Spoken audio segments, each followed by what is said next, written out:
Olá, muito boa tarde. Estamos começando mais uma transmissão ao vivo aqui do BNC e aqui para entrevistar o senador Eduardo Braga, candidato ao governo do estado nessa eleição suplementar de 2017. Nós vamos... Opa, tá dando aqui um som aqui no meu... E quero agradecer a você que está conosco e dizer que essa transmissão conta com o apoio da Proveinter, sinal de internet do BNC. Nessa entrevista participa conosco também a jornalista Rosiane Carvalho. Boa tarde, Rosiane. Boa tarde, Newton. Boa tarde, senador Eduardo Braga. Bem-vindo aqui à nossa entrevista. E a gente queria começar... perguntando do senhor, o senhor foi o candidato que começou essa disputa com o maior número de intenção de votos e, ao longo da campanha, segundo as pesquisas eleitorais, o que vem mais perdendo pontuação. Como é que se comporta nessa última semana, não que os outros candidatos estejam numa condição melhor, né, numa situação definida, mas como é que se comporta nessa última semana para atrair o eleitor para votar nessa eleição suplementar?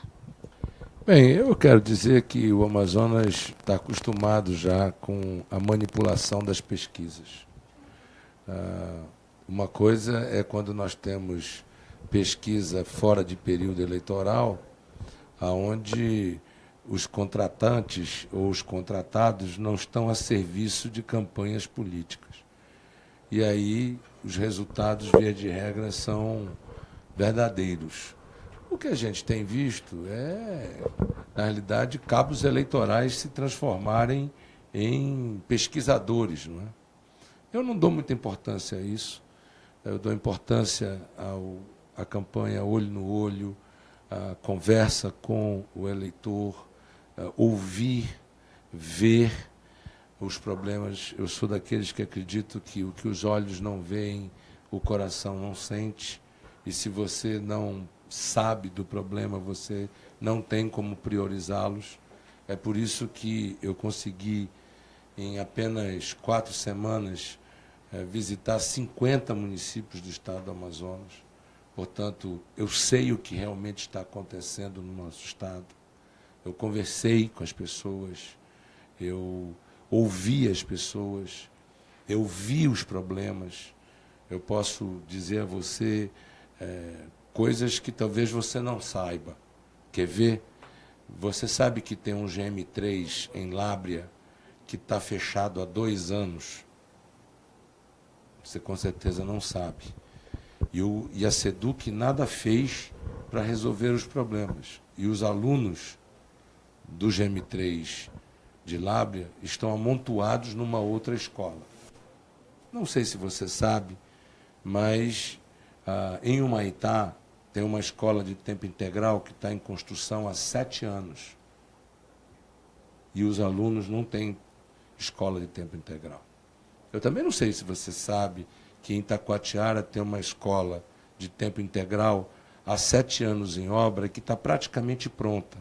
Bastava ter vontade política para concluir e botar para funcionar. E escolas de tempo integral são respostas importantes para o combate, por exemplo, às drogas. Uma forma de dizer não às drogas é tendo escolas de tempo integral. Eu não sei se você sabe, mas o Melo conseguiu demitir 14 mil vigilantes que existiam no sistema de educação. Consequência, nós temos hoje assaltos dentro das escolas do Estado, nós temos assaltos de professores na sala de aula, nós temos assalto de alunos na sala de aula, que são assaltados, não é? E a gente só sabe e só conhece essa realidade quando você vai e conversa com o povo. Você não consegue saber essa realidade através de uma pesquisa, eles não vão te dizer isso. Você não sabe, por exemplo, a situação desesperadora do município de Altazes, que está com o sistema viário completamente destruído. No verão é poeira, as pessoas estão andando com aquelas máscaras que, via de regra, você usa quando você tem um problema de acidente nuclear, etc., que as pessoas usam por causa daquela poeira. nuclear que fica, as pessoas estão usando isso para andar em Altazes. Agora, quando chove, não é poeira, é lama, né? Em Tapauá, a situação é de uma verdadeira destruição da cidade, não é? Então, eu acredito que a verdadeira campanha política e a verdadeira ação do político é essa, de poder conhecer... O senhor usa na sua campanha pesquisa? O senhor tem um instituto, o senhor tem pesquisadores ou o senhor faz pela intuição? Não, eu tenho pesquisas, mas as pesquisas que nós temos são pesquisas para consumo interno, né, e pesquisas que nós usamos para poder desenvolver nossas estratégias. As nossas pesquisas, elas não são para fazer propaganda eleitoral, não é? Porque aí você usa a pesquisa para manipular a informação. Eu não quero isso.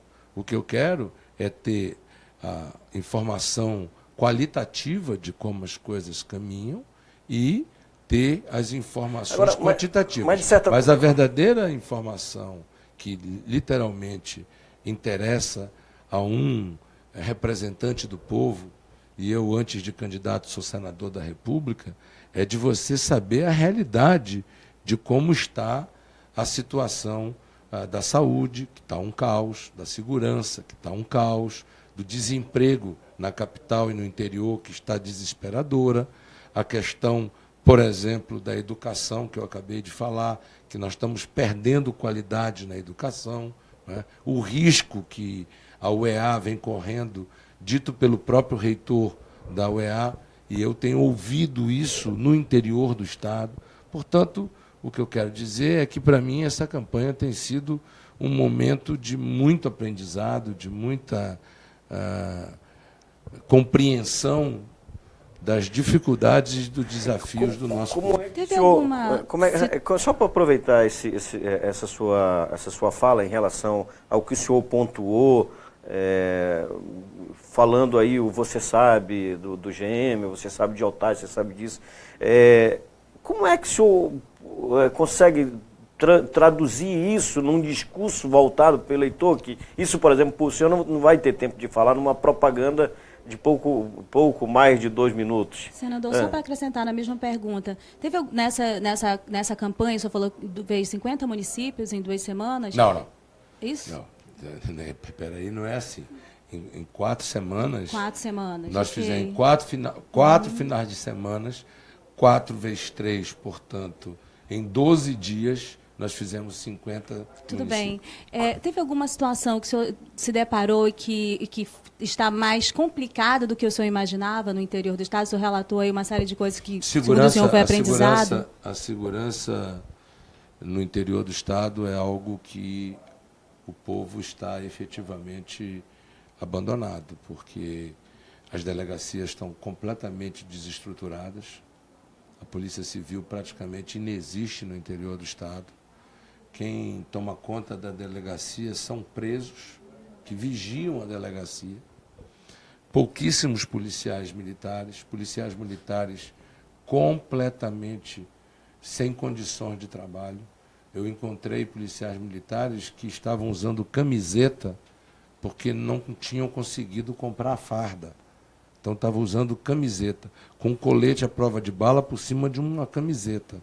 E um colete à prova de bala cujo vencimento, porque tem validade o colete, cujo vencimento de validade do colete já havia acontecido. Então, essas questões você só consegue compreender vendo, vivenciando, conversando com as pessoas. Uma outra questão que a gente viu no interior muito forte é a questão da saúde. Os hospitais do interior do estado do Amazonas não têm nada. Você não tem esparadrapo. Vou te contar um caso de Erunepé. Eu fui visitar o hospital de Erunepé, encontrei uma senhora com uma criança no colo, com um filho, que estava com broncopneumonia. O médico receitou o remédio e o remédio não tinha no hospital. E mais, a receita do médico do hospital não é aquela receita que a farmácia pode atender, que tem uma receita específica para esse tipo de medicamento. Portanto, mesmo a gente querendo ajudar e comprar um medicamento para salvar a vida de uma criança que está com broncopneumonia, você não pode. Por sorte, nós descobrimos que tinha uma pessoa que tinha esse medicamento em casa, e aí, pasmem, quando o medicamento chegou no hospital, não tinha a seringa para fazer a aplicação do remédio. Aí tiveram que comprar uma seringa para poder aplicar. Essa é a realidade da saúde. Isso durante a campanha agora? Agora, estive no NEPE, agora. O senhor acha que isso não chega para a sociedade de Manaus, aqui na capital? Não? Ou aqui também tem o mesmo problema e isso não chega, esse tipo de informação não chega no eleitor? Claro que o eleitor sabe. Pergunta para o povo se o povo está satisfeito com Platão Araújo, se está satisfeito com o 28 de agosto. Aliás, Platão Araújo que foi construído por mim. Aliás, 28 de agosto que foi construído por nós, quando estivemos no governo. Pergunta se estão satisfeitos com o que fizeram com as policlínicas. Então, hoje, o maior problema na capital e no interior do Estado é, sem dúvida nenhuma, saúde, segurança e desemprego. Esses três grandes problemas. Por isso, o nosso plano emergencial, ele alcança imediatamente, em 120 dias, propostas diretas para resolver os problemas da saúde, os problemas da área de segurança e os problemas de geração de emprego, porque Manaus está com 22% de desempregado. A média nacional são 14%. Ou seja, Manaus está hoje com quase o dobro de desempregados. Voltou agora a melhorar um pouco o eletroeletrônico, mas eu quero te dar um depoimento. Eu estive na Motorhonda. Quando eu era governador, a Motorhonda tinha quase 11 mil trabalhadores. Eu fiquei indignado, fiquei triste ao ver que a Motorhonda hoje tem pouco mais de 5 mil trabalhadores. Perdeu mais de 50%. E nós perdemos mais 20 mil empregos no polo de duas rodas. O que vai acontecer em Manaus? E tem mais, quando esse trabalhador é desempregado, ele perde o seu plano de saúde. Ele, portanto, acumula mais o problema e agrava mais o problema da saúde pública. E isto que eu estou dizendo a você, eu tenho assistido, eu tenho visto, eu tenho conversado com as pessoas. Portanto, a minha campanha, ela não tem sido feita por cabos eleitorais, ou por líderes políticos, ou por terceiros. A minha campanha tem sido feita olho no olho, olhando no olho das pessoas, conversando com as pessoas, estando presente, fazendo uma verdadeira maratona, mas para que eu possa ter na minha pele o verdadeiro sentimento daquilo que é prioridade para as pessoas. Comunidade Sharp aqui em Manaus. Não sei se vocês conhecem. O Omar, quando se elegeu governador, esteve comigo na comunidade Sharp em 2010, prometendo que ganhava a eleição e imediatamente eu começava a obra do Prosamin dentro da comunidade Sharp. Isso tem 7 anos. As pessoas estão desesperadas, tomadas de um lado por lixo, coisas desumanas, rato, barata, etc. E, por outro lado, a organização criminosa tomando conta dos bairros. São graves. Os seus dois principais adversários nessa eleição, eles praticamente fazem parte de um grupo, a maioria dos apoiadores que estão no palanque fazem parte do grupo que era aliado ao governo José Mello, que foi cassado, que era mal avaliado pela população. Ao que o senhor atribui, então, apesar de o governo Mello ser mal avaliado na eleição, a população não analisar a política dessa maneira? É que eu acho que a população ainda não se deu conta. Está começando a se dar conta. Que só fizeram trocar Z por A. Que é o mesmo grupo político. Com o mesmo plano, com o mesmo projeto. Veja, o Melo foi cassado, e ele foi cassado por fraude eleitoral, que, traduzindo para as pessoas, significa ter roubado a eleição. Agora, o grande crime que o Zé Melo cometeu não foi ter fraudado a eleição, foi ter fraudado as esperanças do povo do Amazonas, foi ter prometido para a Polícia Militar as promoções e não ter cumprido, foi ter prometido para a educação, que ele batia no peito e dizia que era a praia dele, que ia cumprir o plano de cargos, carreiras e salários criados por mim, e há 3 anos não tem promoção na educação. Da mesma forma, na saúde. O que eles fizeram foi terceirizar e quarteirizar o Estado. Aí é fácil entender a Humanizare com 1,3 bilhão de reais, é fácil entender a Salvare com o volume de faturamento que teve na saúde e outras coisas que nós queremos mudar. Mas eu acho, sinceramente, que a população está se dando conta agora e percebendo agora o que representa essas candidaturas. Não é? A candidatura do meu principal adversário, ela nada mais é do que a mesma construção política do Zé Melo, trocando apenas o candidato. Daí eu achar que esta eleição, que num segundo turno, porque pelas pesquisas que vocês mesmo ainda há pouco falavam, mostram que há uma consolidação de segundo turno. Esta consolidação de segundo turno permitirá 21 dias de campanha, onde nós poderemos comparar a gestão, porque eu recebi o governo do Amazonino, eu fui o sucessor dele, eu recebi nada mais nada menos do que 72 obras inacabadas, obras que eu vejo ele mostrar na televisão como dizendo que são obras dele. O SECOM, eu recebi o SECOM dentro de containers.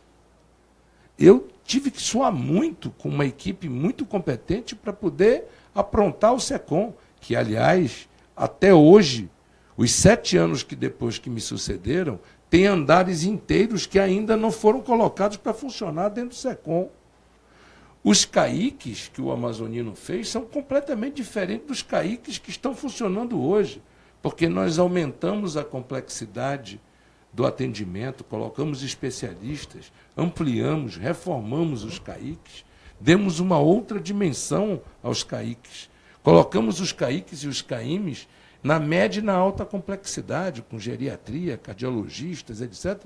Não foram esses os CAIMs que ele fez. Não é? Policlínicas, todas elas foram construídas por mim e destruídas por eles. Os SPAs, nós colocamos uma rede de SPAs na cidade e deixamos uma rede de UPAs projetada e com recurso depositado na conta do Estado, construíram a UPA do Campos Sales e não fizeram mais nada. O concurso dos bombeiros que iam operar as UPAs, eles não nomearam, preferiram colocar uma empresa da Maus Caminhos dentro da UPA Campos Sales. Essa é a diferença entre o governo Omar e o meu governo, o governo Zé Melo e o meu governo, o governo amazonino e o meu governo. E é isso que nós esperamos poder debater no segundo turno. Poder mostrar as diferenças que significam entre uma pessoa que expressa o seu amor no Amazonas pelo compromisso, pela realização verdadeira das obras. Deixa eu dizer uma coisa. Você passar todos os dias para ir para o Palácio Rio Negro e ver aquelas pessoas viverem como viviam no Igarapé de Manaus, e você não fazer nada, isso é amor? Cheguei no governo, a primeira coisa que fiz foi ir atrás de um projeto para poder tirar aquelas pessoas de dentro dos igarapés, da lama e da condição desumana que eles viviam.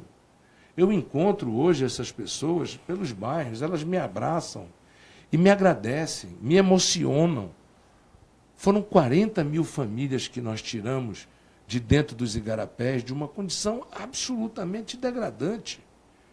Portanto, a forma que eu sei de expressar o meu amor, a minha gratidão ao povo do Amazonas é assim, com escola de tempo integral, com Jovem Cidadão, com Prosamin, com mais de 1.000 quilômetros de estradas asfaltadas. Não é? E, fazendo isso, eu estou retribuindo ao povo. Não é? Estou retribuindo com compromisso e com trabalho. Senador, a campanha chega às vésperas já do encerramento do primeiro turno. Eu queria que o senhor fizesse uma avaliação se nesse fim de campanha de primeiro turno, em relação àquilo que o senhor pensava, a campanha está dentro daquilo que o senhor imaginava ou esperava um cenário melhor para a sua campanha? Cada eleição é uma eleição.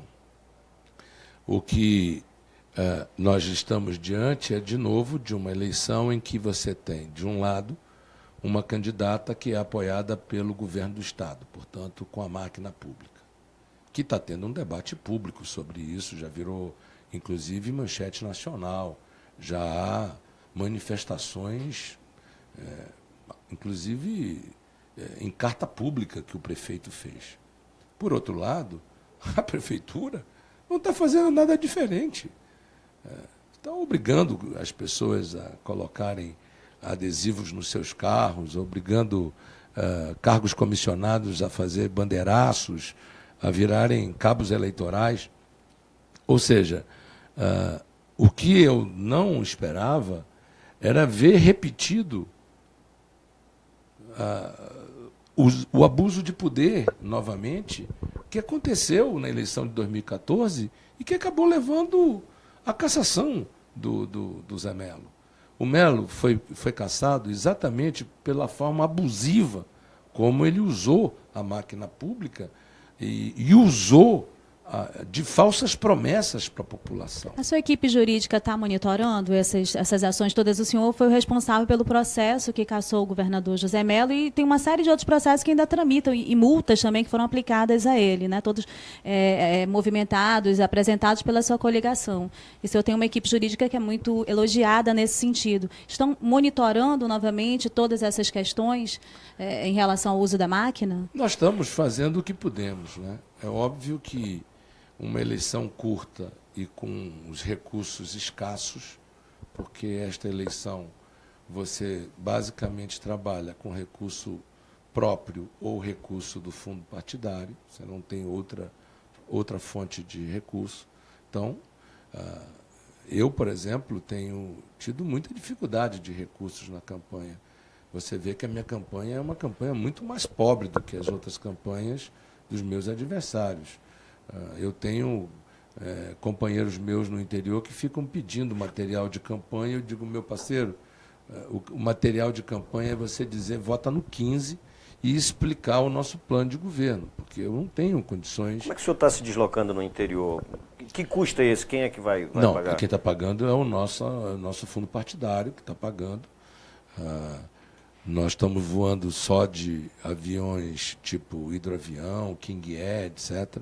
Eu fiz um voo apenas de jato, porque naquele dia o King Air estava a serviço de outra candidatura e eu não pude alugar. Então está sendo disputado aí o jatinho para o interior? Não, eu usei uma vez só, uma única vez para Carauari, porque eu não tinha outra forma de ir, eu tinha que estar em Carauari às 9 horas da manhã.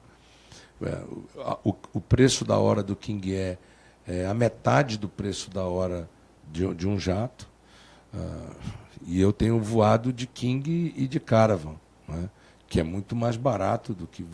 Eu vi, por exemplo, que chegou um Learjet 45, né, novinho em folha, para atender uma das candidaturas e que está voando aí pelo interior do estado. Qual é a candidatura, o senhor pode falar? Não, eu prefiro deixar para que a área jurídica cuide, mas tem um LIA 45, pertencente a um deputado federal de um determinado partido, jato particular, que não pode ser alugado para campanha, e que está irregularmente fazendo campanha política. Então, isso está registrado, está filmado, está documentado, etc. e tal. Né? Esse tipo de crime acontece, aí depois a pessoa diz, perseguição política, como? Então, significa dizer que eu posso pegar, alugar por 700, 800 mil reais um jato de um deputado federal, do partido ao qual eu pertenço, com a interferência de pessoas do meu partido, coloco esse jato em Manaus e começo a voar e fazer campanha e achar que isso está correto? É claro que não está. Por que essas questões eleitorais, o abuso do poder político, econômico, não só numa eleição a governo, na municipal, também acontecem com tanta frequência? Há uma ausência da justiça eleitoral assim completa, porque o senhor fala que tem evidências, né? Sua campanha consegue identificar, filmar, e a justiça eleitoral não flagra isso? Essa pergunta você tem que fazer a outra pessoa, não a mim. Agora, o senhor tem disposição para um embate jurídico, nesse caso, de apresentar novamente essas questões à justiça e denunciar, enfim, para o Estado democrático para caçar o registro de quem esteja fazendo isso? O Estado democrático de direito estabelece exatamente isso. Em vez de você ficar na televisão falando isso, aquilo outro, você deve se documentar, tá certo? Fazer, como eu estou fazendo aqui numa entrevista, as colocações, e apresenta os documentos ao Ministério Público, à Justiça Eleitoral, e eles vão fazer a investigação e vão comprovar se aquilo que está sendo dito é verdade ou é mentira. Mas o que eu acho é que, cada vez mais, a fiscalização será feita no exercício da cidadania.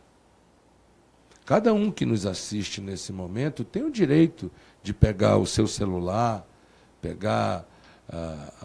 hoje todo celular tem máquina fotográfica, tem filmadora, tem tudo. E filmar.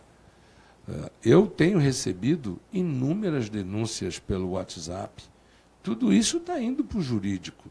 Porque quem fiscaliza hoje é o próprio cidadão, que fica indignado de ver, por exemplo, um comício acontecer à base de dinheiro para as pessoas poderem ir para o comício. Você imagina que um comício num determinado lugar... Não é uma prática comum isso? Posso lhe falar com toda sinceridade?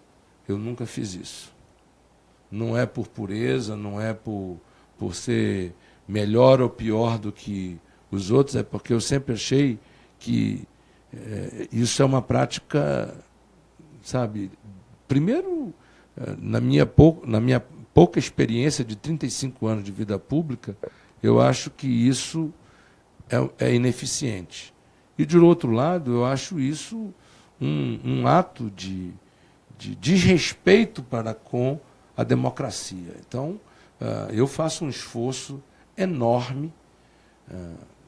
Deus sabe o quanto eu, pessoalmente, estou exausto, mas eu fiz o que eu pude fazer pessoalmente, indo aos municípios pessoalmente, mobilizando pessoalmente. Eu acho que esse é o caminho numa eleição difícil. A punição para o José Melo acabou não sendo pedagógica, então? Eu acho que ela foi importante. No entanto, ainda há muitas incertezas na cabeça do eleitor, plantadas por interesses outros. Tem gente que está interessada de que a eleição não seja direta, que a eleição seja indireta. Tem gente que está interessado que não tenha nenhum tipo de eleição e que se perpetue a situação como está. Tem gente que tem interesse de tentar trazer o Zé Melo de volta, não é? Então, tem para todo gosto. Eu acho que, para que se tenha legitimidade para fazer as mudanças que o Amazonas precisa, nós precisamos de eleição direta. Aliás, eu digo isso, inclusive, a nível nacional. O senhor podia ter recorrido para assumir o mandato, era jurisprudência da ocasião, né? Ainda não havia uma discussão a respeito disso, e assumir imediatamente o mandato assim que fosse cassado José Melo. No entanto, o senhor também é acusado durante essa campanha de querer o poder, pelos adversários. Como é que o senhor tem trabalhado essas duas questões aí? Deixa eu dizer uma coisa para você. Primeiro, eu queria o poder pelo poder. Não sou eu que estava aposentado e o mesmo grupo político que destruiu o nosso Estado foi lá e construiu uma candidatura, aí sim, me perdoe, por uma questão de poder, porque como esse candidato tem uma idade avançada, pressupõe-se que ele não poderá ser candidato ou não deverá ser candidato à reeleição, o que abriria o caminho para muitos interessados e no poder. Esse é o jogo de poder que está sendo feito. Não a disputa que está havendo entre eu e Marcelo com as nossas ideias, sem recursos, fazendo uma campanha pobre, uma campanha que todos veem na cidade de Manaus que nós não temos a estrutura que a candidata do governador tem, que o candidato do prefeito tem, e nós estamos lutando, defendendo nossas ideias. Então, o que nós estamos lutando é pelo que nós acreditamos. Na democracia é assim. A gente luta pelas nossas ideias. E eu tenho procurado lutar pela retomada do Prosamin, pelo fim do caos na saúde pública, que está um caos, pelo fim desse modelo que não quebra a crise econômica no Amazonas. Hoje, vou repetir, o nosso número de desempregados no Amazonas é o dobro da média nacional. É que o amazonense é criativo, ele monta uma barraca, ele vai para a esquina de rua, ele está dando um jeito de fazer o bico para viver. Mas está muito difícil. A situação está muito difícil.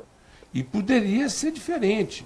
A nossa proposta, por exemplo, é baixar o ICMS de vários produtos para diminuir o custo de vida e para que as pessoas possam ter um pouco mais de recurso para consumir mais, para sair da inadimplência, para poder voltar a consumir e, ao voltar a consumir, gerar mais um emprego na loja, gerar mais um emprego na fábrica, gerar mais um emprego no agricultor, gerar mais um emprego de pescador, fazer com que a economia volte. Agora, nós também estamos planejando questões estruturais. A Zona Franca foi prorrogada até 2053, mas os incentivos fiscais estaduais não foram adequados ao novo momento. Ainda são os que eu deixei quando governador, com a reforma que nós fizemos em 2003. Ora, nós ganhamos uma Zona Franca até 2073 e não fizemos o dever de casa. O governador Zé Melo e o governador Omar não fizeram o dever de casa para poder atrair novas empresas para o polo industrial, trazer novos investimentos, trazer a biodiversidade para dentro do polo industrial e, com isso, gerar novas oportunidades de emprego e renda. Portanto, desculpe, mas o que nós estamos lutando é exatamente pelos ideais que nós queremos trazer de coisas boas para a população. Ou você acha que é fácil fazer uma campanha lutando contra duas máquinas ao mesmo tempo?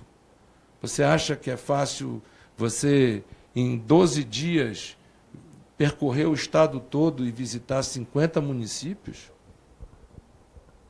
Eu digo a você, é preciso amar muito a causa e querer muito ajudar as pessoas para fazer o que nós estamos fazendo. Tem uma proposta que o senhor apresentou no começo da sua campanha e que eu já não mais vi no seu discurso, que foi fazer uma mudança no projeto de construção da cidade universitária, fazer uma estrutura onde hoje é o Aeroclube, e transformar ali num camp e fazer ali uma estrutura da Universidade do Amazonas. E o senhor acabou sendo criticado por isso, como quem, num mandato tampão de pouco mais de 12 meses, lança um projeto que é um projeto de mais fôlego para uma reeleição, por exemplo. Me perdoe, você conhece a cidade universitária? Eu já fui lá. E o que você viu lá? Não, vi a estrutura das obras. Não, você não viu nada, porque lá o que tem, tá certo? É nada. O que tem, local. Não tem nada. Desculpa. Eu, se quiser, quando terminar o programa, eu posto no meu Facebook, tá certo? E se você quiser, poste na sua... Ali é um projeto. Ali não. Ali consumiram 200 milhões de reais para construir uma cidade que não existe. Consumiram 200 milhões de reais. Agora, eu me reuni com as lideranças... A minha pergunta o senhor faria isso em 12 meses? Calma. Essa mudança? Calma, deixa eu lhe falar. O que existe hoje foi um projeto que desviou 200 milhões de reais, que era importante para a consolidação da UEA, para uma cidade universitária que hoje não tem nenhum trabalhador trabalhando lá, ela está abandonada, absolutamente abandonada.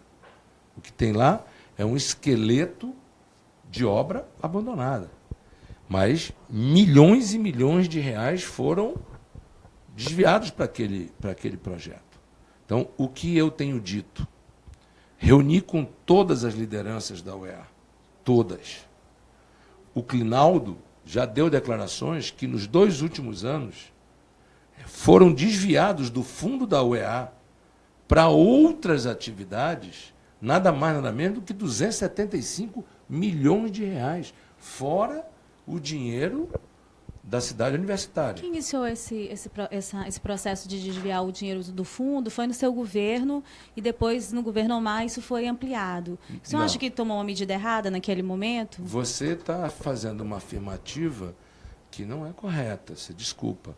A lei que foi estabelecida por nós, primeiro foi a lei que criou o fundo da UEA. O que a lei dizia? Que, atendido o 12º da UEA, o que excedesse o atendimento da UEA poderia ser utilizado em remanejamento. O que excedesse. Ora, o que foi modificado foi outra coisa que o Omar fez. O Omar ampliou, ele tirou, ele suprimiu uma frasezinha no artigo que garantia de que até atender 100% o 12º, que é o previsto na lei orçamentária, de repasse para a UEA, ele poderia remanejar. Foi assim que ele remanejou o dinheiro para atender outras áreas. Só que o Zé Melo fez pior do que isso. Ele completamente manipulou o recurso e, de acordo com denúncias que não são minhas, são do Clinaldo, que é o reitor, foram 275 milhões. Agora, você falou sobre o nosso projeto. Eu tenho um projeto. Eu acho que é possível, sim. Primeiro porque nós estamos propondo autonomia de gestão e financeira para a UEA. E que o Conselho Curador tenha poder de fiscalização externa dentro da UEA. Agora, nós queremos submeter o nosso projeto a um plebiscito interno. Nós queremos ouvir os alunos e os professores da UEA. Porque você deve saber, como eu sei, e acredito que o Newton saiba, que todo aluno universitário hoje, ele estuda e trabalha. São pouquíssimos, talvez 3 ou 4% dos alunos, que podem se dar o luxo de ter apenas a função de estudante. Do mesmo modo, o professor. O professor, ele dá aula na UEA, mas ele também tem outras atividades. Você acredita que esse aluno que trabalha e estuda terá condições de ir para a cidade universitária? Sei lá, 40, 50 quilômetros de Manaus e de volta 80 quilômetros? Você acredita que ele terá tempo para isso? Ou ele vai ter que fazer uma opção entre o trabalho e a universidade? O que eu proponho, e quero submeter a um plebiscito, é o seguinte: manter na cidade universitária a parte de extensão universitária, a parte de pesquisa e de desenvolvimento, que são áreas de dedicação exclusiva, portanto, não há a questão de idas e vindas à cidade universitária durante o horário do expediente, e fazer do empreendimento algo híbrido. E aí propor ao aeroclube a construção de um aeroclube novo, moderno, adequado, porque este coloca em risco. Muitas pessoas já morreram por acidente nesse aeroclube. O local desse aeroclube não é mais adequado. E esta área do aeroclube seria repassada para a UEA, e a UEA poderia fazer ali, com um financiamento via BNDES, colocando os seus outros imóveis, aonde ela desocuparia, tá certo? Para garantir a construção desse campus. E como a universidade seria autônoma, isto vai além de um governo. Isso é uma proposta de Estado, não é uma proposta de mandato de governo, é uma proposta de Estado. É de quem pensa a universidade como algo de Estado. Eles não vão construir um campus universitário em um ano, mas eles terão uma vida, porque a universidade pressupõe-se uma universidade para sempre, não é? Veja o campus da UFAM. Há quantos anos a Universidade Federal vem tentando consolidar o seu campus universitário? Então, mas uma lógica é você ter uma cidade universitária que permita ao aluno e ao professor viver o seu cotidiano com a realidade que tem hoje. Mas isso só seria aplicado após a submissão de um plebiscito dentro dos alunos e dentro dos professores da UEA. E, por fim, quero dizer que quem for governador agora no estado do Amazonas terá o direito de disputar uma reeleição em 2018.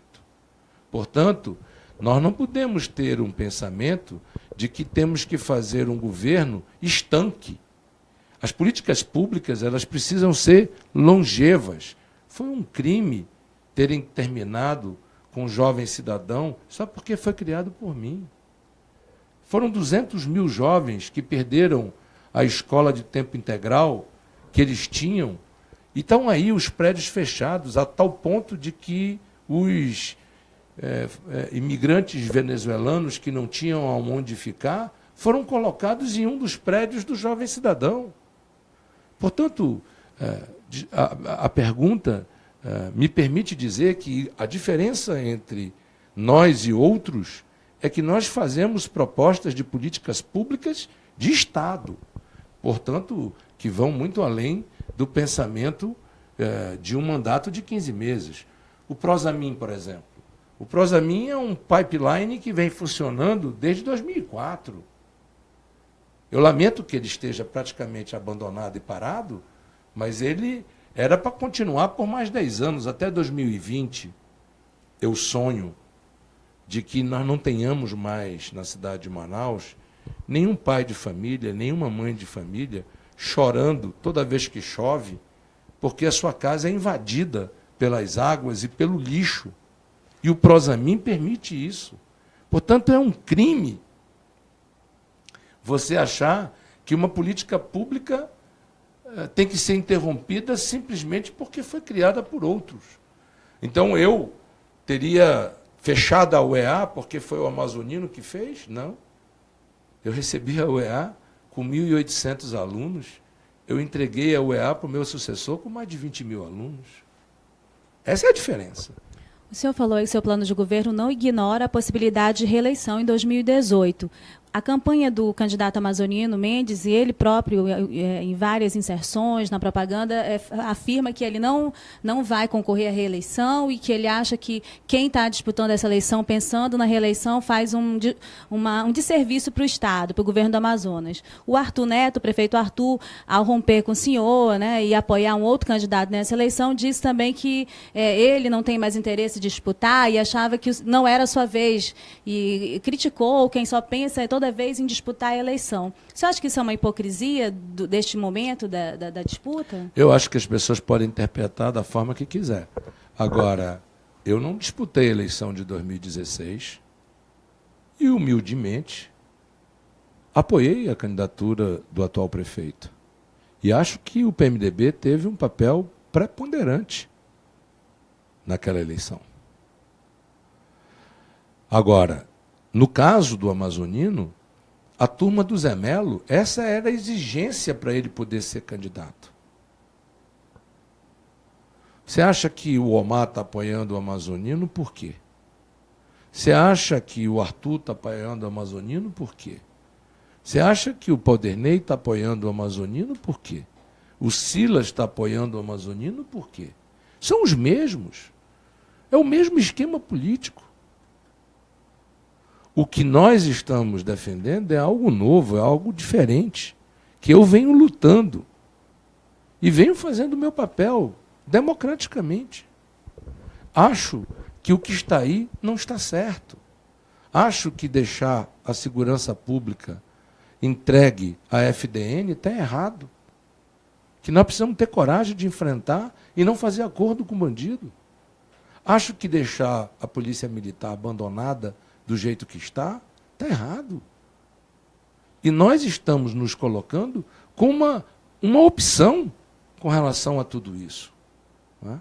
Então, eu vejo que cada um pode interpretar da forma que quiser, mas nós temos dado demonstrações de crença no Estado Democrático de Direito e de crença em políticas públicas longevas. Ou você acha que porque eu criei, por exemplo, o Jovem Cidadão, para dar só esse exemplo, não quero nem falar de Bolsa Floresta, de Zona Franca Verde, porque tudo isso foi abandonado, tudo isso foi esquecido. A propósito, era uma pergunta que eu ia lhe fazer. O que sobrou, o que restou do Zona Franca Verde? O que ele... Uma esperança muito grande no interior. As pessoas no interior... Há uma proposta do seu adversário, o ex-governador amazonino, de retornar com um terceiro ciclo também. A marca do seu governo era a Zona Franca Verde. O terceiro ciclo era uma ação pontual. A diferença entre Zona Franca Verde e o terceiro ciclo é que o terceiro ciclo era uma ação pontual. Ele distribuía casa de farinha, motor rabeta, e ponto. Nós distribuímos a casa de farinha, o motor rabeta, os implementos agrícolas, as sementes, o financiamento e garantíamos a compra dos produtos. Isso é um programa, não é uma ação pontual. Então, a diferença entre o Zona Franca Verde e o terceiro ciclo é que o Zona Franca Verde era um programa em que o agricultor sabia que podia produzir, que o Estado ia comprar e colocar na merenda escolar. Eu tenho assistido, por exemplo, município comprar pão congelado em Manaus e levar para o seu município, desempregando as padarias, quebrando os comércios locais. Então, essa é a diferença básica entre um programa que leva desenvolvimento e um programa que leva ações pontuais. O Zona Franca Verde é um programa de desenvolvimento econômico, social e ambiental. O Bolsa Floresta é uma remuneração para você poder valorizar os produtos da floresta. Não é? Então, são programas bem diferentes. Uma ação pontual de um programa consistente de governo, como Zona Franca Verde, Prosamin, Jovem Cidadão, Escola de Tempo Integral, o CETAM, que também foi criado no nosso governo, para dar uma profissionalização aos jovens. Eu vou fazer uma pergunta para você. Posso? A gente tem 10 minutinhos e nós temos bastante perguntas bom, ainda para o mas senhor. eu posso lhe fazer... Se o senhor deixar fazer 3 para o senhor logo, aí o senhor responde antes, porque tem 10 minutinhos. Eu queria lhe perguntar... Então não é democrático o programa. É porque todos os candidatos tiveram 1 hora. E a gente, inclusive, tem dado toda a liberdade para o senhor concluir seu raciocínio. O senhor pode perguntar, eu acho que não tem nenhum problema. Você não precisa responder se não quiser, não é? Mas... O senhor também. Posso fazer a pergunta? Eu acho que ela não me deixou perguntar. Eu acho que o senhor pode perguntar. Eu acho que não vejo problema nenhum. Mas e eu também não vejo... Tá bom. Acho que você não quer que eu te pergunte? Eu acho que tem questões importantes, que, inclusive para o senhor se posicionar, né, que precisam ser esclarecidas. A gente tem pouquinho tempo. Eu vou tentar fazer aqui logo e o senhor tenta organizar da melhor maneira para aproveitar esse finalzinho da entrevista, do tempo. Né? Nós temos 10 minutos, eu acho. Temos 10 minutos. Em relação aos outros candidatos que vieram também aqui. Mas eu acho que são 2 questões que estão aí no... Esse final de semana começaram a circular notícias, boatos e informações de toda sorte para todos os candidatos, para os três que estão aí na liderança das pesquisas, né, em relação ao calcanhar de Aquiles de cada um deles. O seu circulou informações a respeito da Lava Jato. Todo mundo apostava que isso era uma questão que o senhor sairia de frente logo da campanha, tentando esclarecer. O senhor mesmo se queixava que não tinha, para alguns aliados, que não tinha espaço na imprensa para colocar as coisas da maneira como o senhor achava que deveriam ser esclarecidas. E aí tem as citações, são ao menos 3 citações em que o seu nome foi envolvido e esses delatores indicam que pagaram propina no seu governo para ter obras, enfim. O senhor recebeu propina alguma vez, cobrou propina para que pudesse ter obras no seu governo? Essas citações são absurdas, todas elas mentirosas, sem nenhuma prova. Por que eu defendo a investigação? Porque a justiça tarda, mas não falha.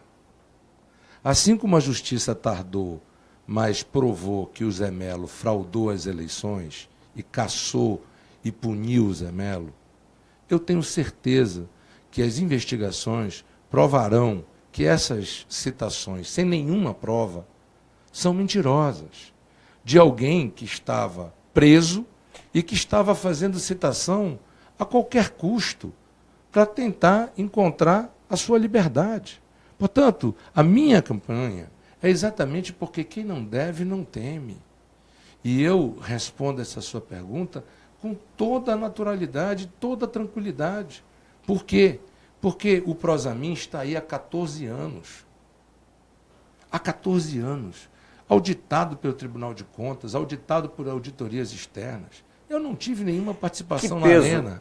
Senador, que peso está tendo a Lava Jato na sua campanha? O senhor consegue perceber isso nas suas caminhadas, nos seus comícios? Os seus adversários usaram até mesmo, assim, publicamente, o Marcelo Ramos, a união com o Marcelo Ramos, que é Lava Jato. Você acha que teve um peso maior negativo na sua campanha, por exemplo, a união com um opositor como Marcelo Ramos do que as próprias questões da Lava Jato?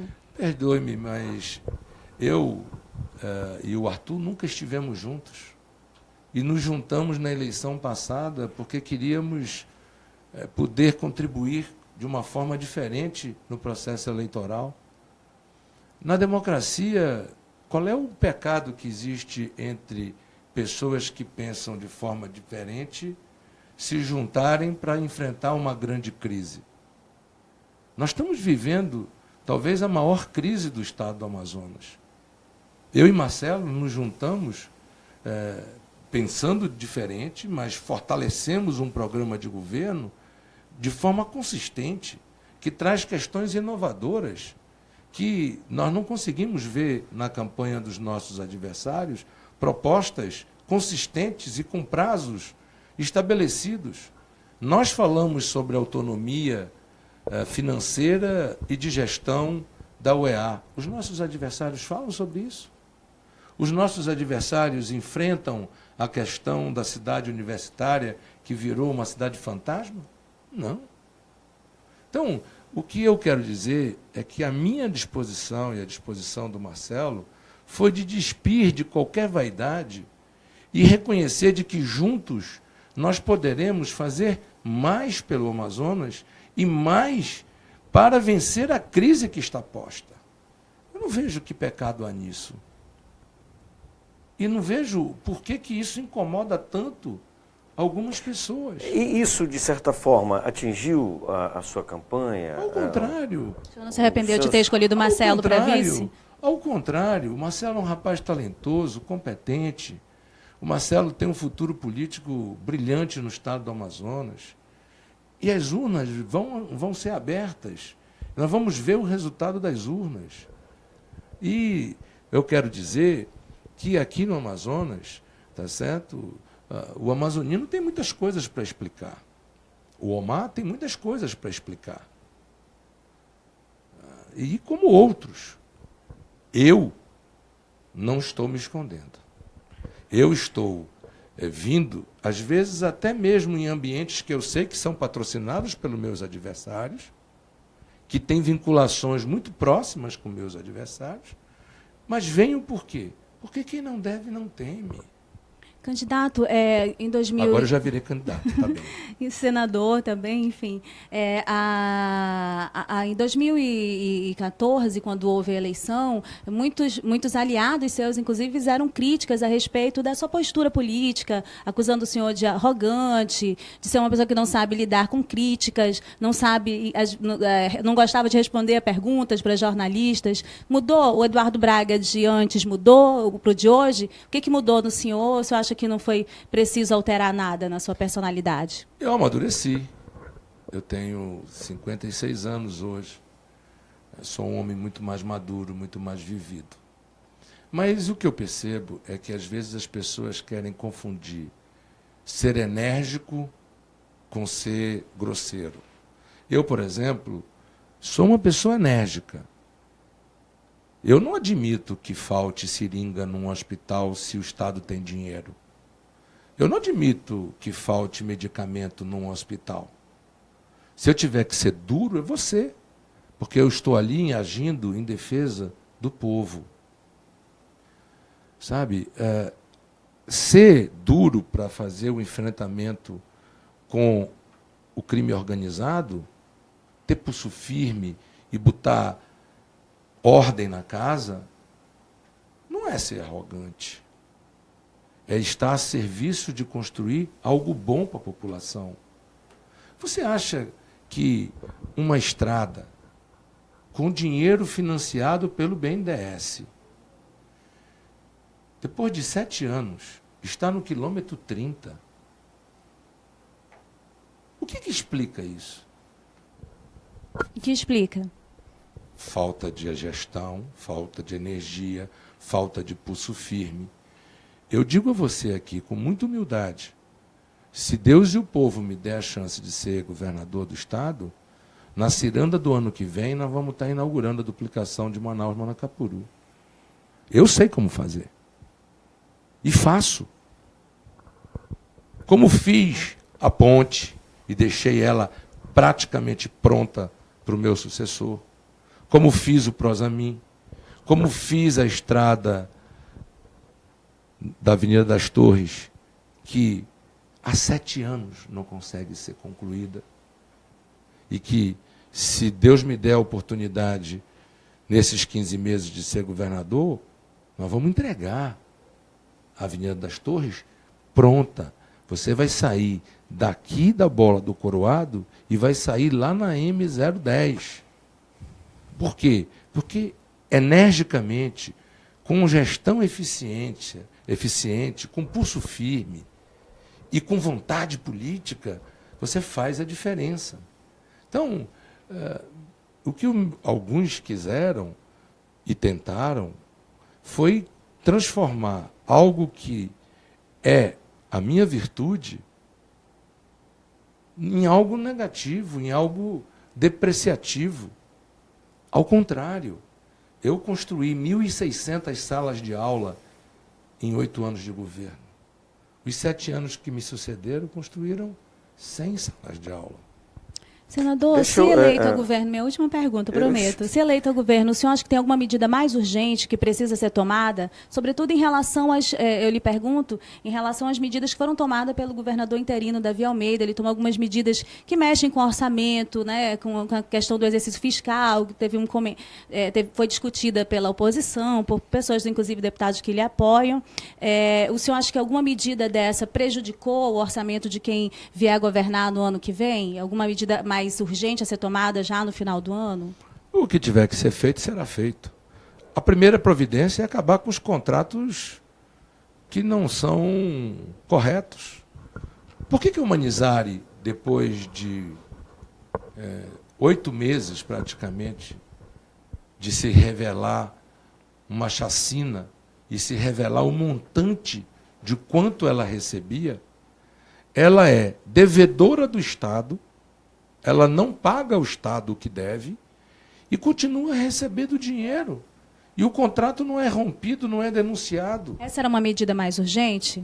Não, eu acho que essa é uma medida imediata. Aumento de salário de profissionais da polícia, como foi tomado, algumas outras medidas? Não, isso não. O que aconteceu não foi isso. O que aconteceu foi uma ação na Justiça, em que o presidente do Tribunal de Justiça, tá certo, fez cumprir uma das mentiras que o Zé Melo fez em 2014 e que não cumpriu em 2014, em 2015, em 2016, em 2017, e que o presidente do Tribunal de Justiça, quando assumiu o governo interinamente, numa canetada deu a promoção. Ele não deu reajuste, ele deu promoção.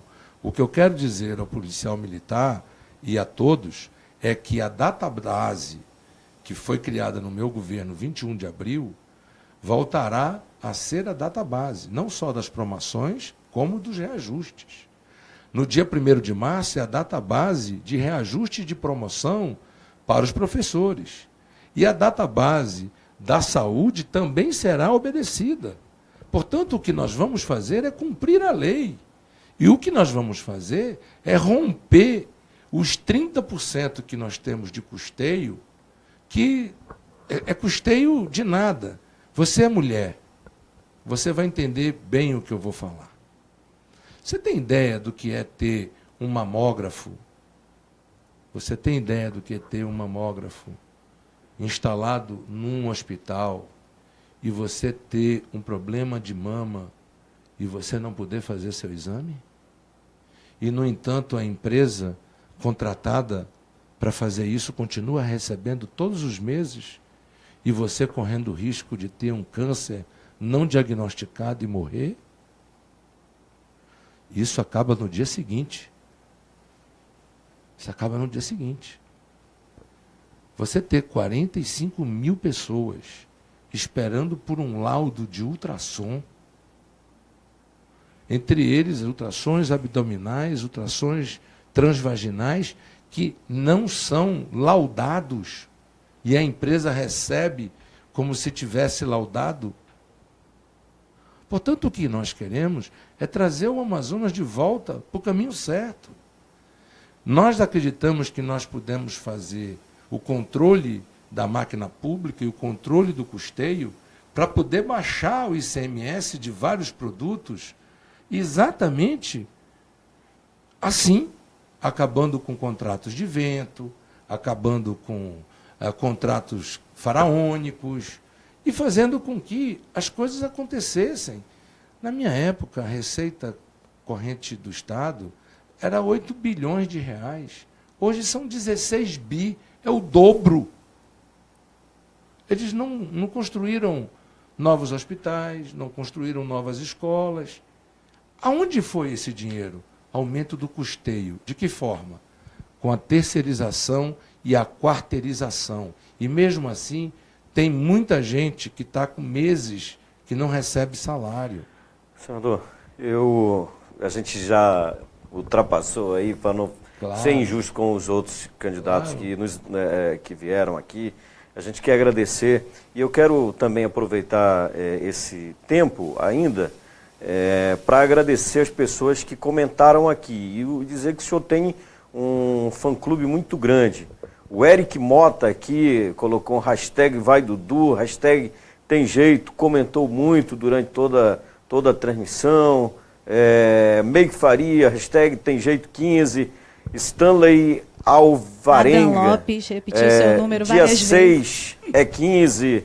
Jô Moreira, hashtag Onda 15. Marina Amorim, eu sou 15. Vai Dudu. Paulo Vieira, ele tem experiência e sabe como fazer. Fez mais do que qualquer governador do Amazonas. O Meike comentou antes, você tem ideia do que é ter um mamógrafo no hospital e você não poder ter o exame?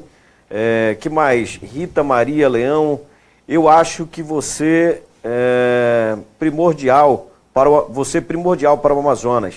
Teve críticas também, né? Teve algumas pessoas Claro, que falaram da Lava Jato, não consegui carregar tudo. Infelizmente, a gente não consegue ler todos os comentários. Aqui tem Érica Regis. Não é o ministro que aumentou a conta de luz? Falta de informação. Eric, sou o Marcelo, sou o Eduardo. Vamos ver aqui mais outro. Engenheiro Bruno. Volta Dudu. O Amazonas Tem Jeito, com Eduardo e Marcelo 15. Aí o Eric soltou vários aqui. Sou o Amazonas, sou 15. Bem, e mais. Foram mais, deixa só para a gente bater aqui, foram mais de 1.700 comentários, 109 compartilhamentos, 416 reações nessa transmissão, e a gente sabia que a sua entrevista ia ter um alcance grande como está tendo. E nós queremos lhe agradecer de ter vindo aqui ao BNC e nos colocamos à disposição do senhor. O senhor diz que vai para o segundo turno e a gente já lhe convida para um eventual debate aqui, eventual entrevista no segundo turno das eleições. Eu é que quero agradecer, se me permite, eu não sei se eu tenho um minuto para poder... Aqui nós não temos problema de grade de TV, é só para a gente não ser injusto com os adversários. Para não ser injusto com ninguém, eu perguntaria se eu teria um minuto para... Fique à vontade. Acho que o senhor fique à vontade, a gente não tem problema. E se os outros candidatos quiserem reclamar de tempo, que eles venham aqui. Eu não tenho nenhum problema. Não, eu só quero... Eu só quero, portanto, pedir a você que está me assistindo que faça uma reflexão.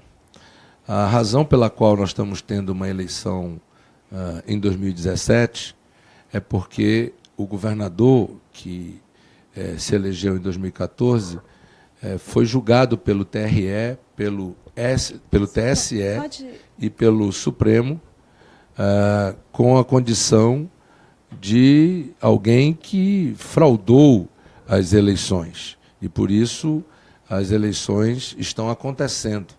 Por quê? Porque ele foi cassado e a decisão do Tribunal Superior Eleitoral foi a de entregar na mão do povo do Amazonas a decisão do seu destino. Então, eu vim aqui hoje ao BNC para falar das nossas propostas, responder a toda e qualquer pergunta, mostrar que quem não deve não teme, dizer que eu tenho muita convicção de que o Amazonas tem jeito, de que nós podemos tirar a saúde do caos. Em 120 dias nós podemos zerar as filas de cirurgia, de consultas especializadas e de exames. Nós podemos reabastecer imediatamente os nossos hospitais, as nossas policlínicas, os nossos SPAs, os nossos centros de reabilitação e criarmos condições de atender de forma humanizada os nossos companheiros amazonenses nos nossos hospitais, recriar programas como, por exemplo, o Amigos da Saúde, que davam carinho e amor ao povo nas nossas unidades, fazer com que o SECOM volte a ter medicamento para combater uma doença que eu fui acometido alguns anos atrás, com câncer de bexiga, mas graças a Deus venci, e quero que todos possam ter diagnóstico na hora certa, o exame na hora certa, para poder agir preventivamente e curar uma doença como o câncer, que mata. Eu quero ter a oportunidade de poder enfrentar a questão da segurança pública, enfrentar a questão do crime organizado, não ter acordo com bandido, valorizar o policial militar, o policial civil, fazer com que os DIPs possam funcionar plenamente, retomar as obras paralisadas, fazer com que emprego e renda seja fundamentalmente recuperado no Amazonas, na capital e no interior, baixar o ICMS de alguns produtos que reputamos fundamentais para baixar o custo de vida, como, por exemplo, o leite, o feijão, o arroz, o gás de cozinha, o óleo diesel, a gasolina. E quero dizer para você, eu, quando era governador, o povo do interior não pagava o ICMS. Ele era isento de ICMS. 1/4 do custo da energia do interior é ICMS. Nós vamos voltar a dar esse benefício ao povo do interior, porque o povo do interior precisa recuperar a sua capacidade de investimento. E aqui na capital, nós vamos criar medidas para o estímulo ao consumo junto ao comércio, criar datas específicas para agregar mais emprego. Vamos atuar com uma nova lei de incentivos fiscais no polo industrial para voltar a atrair investimentos, investidores e gerar emprego e renda para o nosso povo. Na educação, vamos retomar programas como Reescrevendo o Futuro, que foi encerrado. Em pleno século XXI, o Amazonas não deve, e eu não aceito, conviver com analfabetismo. Eu consegui reduzir de 12% para 7% o analfabetismo no Amazonas. Acabaram com o programa e o analfabetismo aumentou. Eu quero poder retomar isto. Quero retomar os investimentos no ensino fundamental, na escola de tempo integral, no jovem cidadão, no mediário tecnológico, garantir o CETAM e uma UEA que possa ser presente no interior e na capital, com novos cursos e novos investimentos. Enfim, preparar o Amazonas para o futuro. Por isso eu digo, tem jeito, vota no 15 de Eduardo e Marcelo Ramos. Bem, queremos agradecer aqui a presença, a entrevista do senador Eduardo Braga, candidato do PMDB nessa eleição suplementar, e dizer que também nós convidamos o candidato Amazonino Mendes. Ele está convidado, não respondeu até o presente, Rose. Na verdade, a assessoria não confirmou, né? Colocou que em função da agenda dele ficou complicado e ficaram de dar uma resposta ainda, mas foi o único candidato que não veio participar dessa rodada de entrevistas dos candidatos que disputam a eleição suplementar. Portanto, agradeço a você que curtiu e compartilhou nossa transmissão. Lembrando sempre que aqui no BNC você precisa saber.